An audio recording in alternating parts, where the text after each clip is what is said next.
Versículo 10. Pero si Cristo está en vosotros, el cuerpo en verdad está muerto a causa del pecado, pero el Espíritu vive a causa de la justicia. Y si el Espíritu que levantó de los muertos a Jesús mora en nosotros, el que levantó de los muertos a Jesús vivificará también nuestros cuerpos mortales por su Espíritu que mora en nosotros. Así que, hermanos, ya no somos deudores a la carne para vivir en la carne, pero porque si vivimos en la carne moriremos, pero si por el Espíritu hacemos morir las obras de la carne, viviremos. Es decir, ahora somos deudores a Cristo y por el Espíritu, caminando en el Espíritu, tendremos el fruto, el poder de que la carne, dice, las obras de la carne se reduzcan a nada. Dice, por el Espíritu podéis hacer morir las obras de la carne, de tal manera que las obras de la carne no se manifiesten, pero las obras del Espíritu se manifiesten en nuestras vidas. 14. Porque todos los que son guiados por el Espíritu de Dios son hijos de Dios. Y no hemos recibido el espíritu de esclavitud, del 15, para estar en temor, pero hemos recibido el espíritu de adopción, el cual clama Abba, Padre. El Espíritu da testimonio a nuestro espíritu de que somos hijos de Dios. Y si hijos, herederos de Dios, coherederos con Cristo. Y dice, si es que padecemos juntamente con Él, para que juntamente con Él seamos glorificados. Y aquí del padecimiento está hablando por causa del Evangelio, no por causa de la enfermedad, no por causa de la escasez, no por causa de la maldición, no por causa del pecado, no por causa de la pobreza, no por causa de la contienda, no por causa de la depresión, porque de todo eso fuimos redimidos, pero no fuimos redimidos de la persecución por causa del Evangelio. Pero somos más que vencedores porque Dios nos ha dado de su paz y podemos enfrentar toda adversidad sabiendo que ya nos ha sido dada la victoria. Pues tengo por cierto que las aflicciones del tiempo presente, el versículo 18, no son comparables con la gloria venidera que nosotros ha de manifestarse. 19, porque el anhelo ardiente de la creación es aguardar la manifestación de los hijos de Dios. Si usted camina en el Espíritu, si usted camina en la fe viene por el oír la palabra viva de Dios, una y otra vez, hasta que ésta se conciba en el corazón y pueda ponerse en acción. Manifestar los hijos de Dios, dice, la creación aguarda que usted se manifieste, que usted y yo nos manifestemos en el poder de Dios, en la bondad de Dios, en el carácter de Jesús.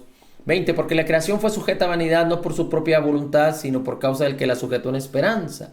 Porque también la creación misma será libertada de la esclavitud de corrupción a la libertad gloriosa de los hijos de Dios. ¿Sabe usted que Dios creó a Adán y a su mujer para tener dominio, señorío y control sobre toda la tierra, sobre toda la creación? Pues eso ya nos fue restituido. Por eso cuando Jesús vino en vida, estuvo en su carne, Él podía actuar aún en contra de, ¿cómo podríamos decirle? Aún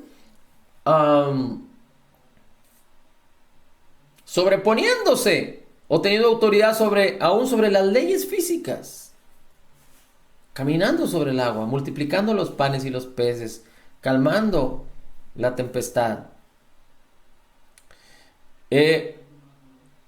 Y Cristo restituyó todo esto y nos dio todo lo que Él tenía para que nosotros caminemos así.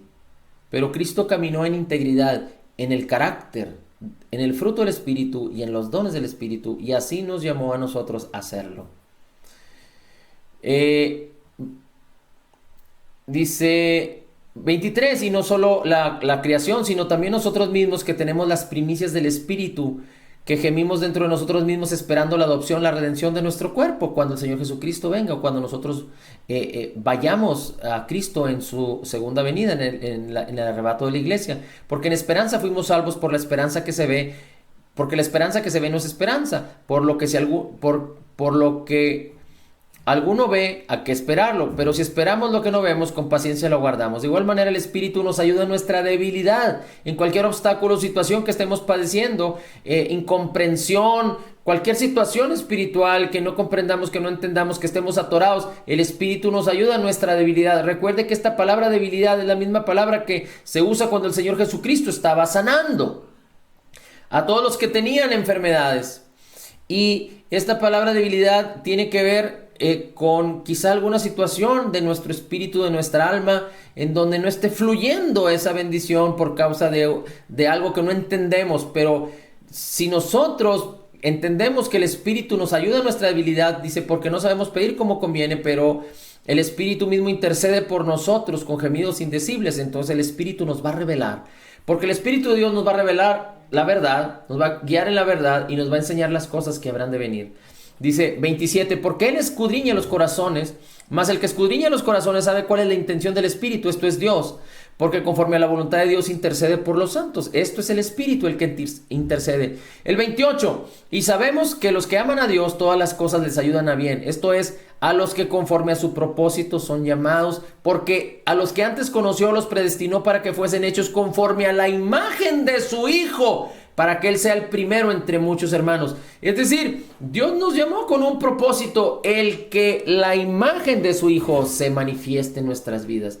Y esto es el carácter de Jesús, el fruto del Espíritu, la unción con la que fue ungido Jesucristo. Tienen que operar en armonía en nosotros. Este es el propósito principal por el cual fuimos llamados. Fuimos hechos conforme a la imagen de Jesús para que la imagen de Jesús se manifieste a través de nosotros y que muchos vean a Cristo, a la imagen de Jesús, viéndonos a nosotros, no para gloriarnos, porque nos convertiremos en siervos de la justicia. Y si alguien quiere gloriarse, dice la Escritura, gloríese en el Señor Jesucristo. Y a nosotros nos predestinó, nos llamó y también nos justificó y nos glorificó, dice la Escritura. ¿Qué diremos? El 31. Si Dios está con nosotros, ¿quién contra nosotros? Es importante que usted y yo entendamos eso. Si Dios está contra nosotros, pero no lo podemos entender si no tenemos una relación. Si un hijo no tiene una buena relación con su padre, o un padre no tiene una buena relación con su hijo, entonces el hijo no va a poder echar mano de la bendición de un padre, de sentirse seguro del padre, de ver que el padre puede responder por él cuando el pequeño está en la escuela o cuando tiene alguna situación con sus amiguitos.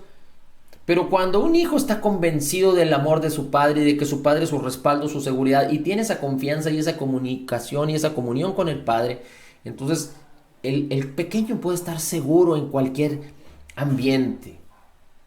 Claro, en un ambiente controlado. No estoy hablando de lugares de tinieblas, pero Dios ya hizo su parte. Envió su Espíritu. El Padre, el Hijo y el Espíritu Santo son uno. Dios mora aquí, en nuestro espíritu. Él ya está disponible con todo. Estamos plenos en nuestro espíritu, pero depende de nosotros creer, confiar y reposar, descansar en Él. Recuerda que Jesús fue y buscó a la oveja perdida. La encontró y la puso en sus hombros y se gozó. No solo porque la encontró, sino porque la oveja se dispuso a ser cargada y tomada y ser puesta en sus hombros. Usted y yo tenemos que entrar en esa comunión y en esa relación personal con Cristo, con su palabra, conocerlo a través de su palabra. No por sentimientos, por fe. No andamos por fe, no andamos por vista, sino por fe. De tal manera que nos sintamos en sus hombros, de tal manera que Él es nuestra victoria. Y si Dios está con nosotros, ¿quién contra nosotros? De tal manera que cuando situaciones difíciles se presentan, nosotros podemos hablarles con seguridad, con firmeza, a las cosas, que mueran, que se vayan, que huyan de nosotros. Pero antes bien, la mayoría de los cristianos, cuando tienen una situación difícil, claman a Dios, como sintiéndose lejos de Dios. Seguramente si aquella oveja perdida tenía un encuentro con un lobo,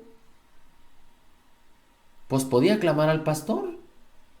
Pero si el pastor estaba lejos, si el pastor no estaba disponible, qué sé yo, ¿cómo sentirse segura? Pero ahora imagínese, la oveja en los hombros del pastor.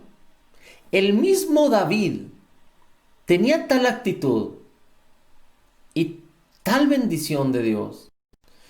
Cuando dice la Escritura o un oso querían venir en contra de una oveja, querían comer una oveja, robar una oveja, dice, él se echaba encima sobre ellos. Y si, es decir, él defendía a las ovejas. Y si el animal, aquella bestia,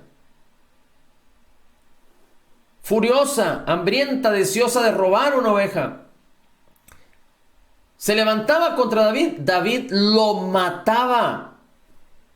¿Cuánto más el pastor de las ovejas? ¿Cuánto más el mismo Dios creador de los cielos y la tierra, que ahora envió su espíritu y el poder?